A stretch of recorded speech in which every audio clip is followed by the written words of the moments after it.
Assalamualaikum warahmatullahi wabarakatuh. Perkenalkan, nama saya Ilma Zakia Agustini dari kelas 10-4, nomor absen 17. Kali ini saya akan menjelaskan tentang Kerajaan Kediri. Yang pertama adalah latar belakang.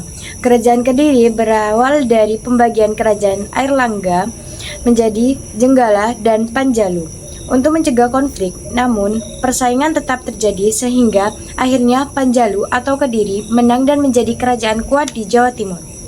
Kediri berkembang pesat karena kondisi alam yang subur, letak strategis, dan pemerintahan yang stabil sehingga maju dalam bidang ekonomi dan sastra. Dan yang kedua ada sejarah berdirinya. Kerajaan Kediri atau Kediri berasal dari kata kadir yang berarti pohon pech atau mengkudu. Kerajaan ini muncul setelah Raja Airlangga membagi kerajaannya menjadi dua pada tahun 1042. Untuk menghindari konflik antara kedua putranya, yaitu Panjalu atau Kediri dan Jenggala, awalnya Jenggala lebih kuat, tetapi akhirnya Panjalu atau Kediri berhasil mengalahkan Jenggala dan menguasai seluruh wilayah. Keberadaan Kerajaan Kediri dibuktikan melalui prasasti dan karya sastra seperti Kakawin, Bhartayuddha, karya Empu Sedah, dan Empu Panulu. Yang ketiga ada masa kejayaan Kerajaan Kediri. Kerajaan Kediri mencapai puncak kekayaan ketika masa pemerintahan Raja Jayabaya.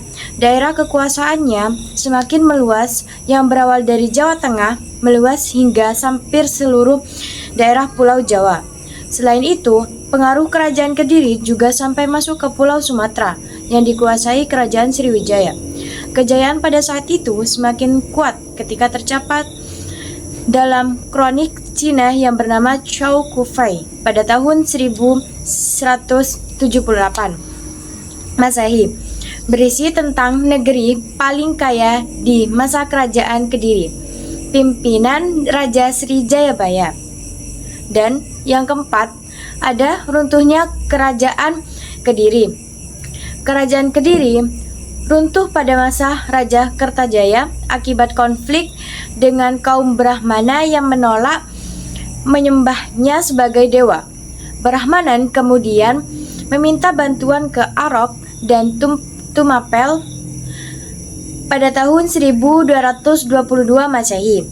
Ken Arok berhasil mengalahkan Kertajaya sehingga Kediri menjadi bagian dari Tumapel atau Singasari.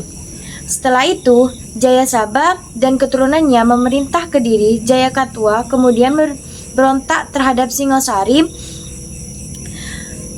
membunuh Raja Kartanegara dan berhasil membangun kembali Kerajaan Kediri.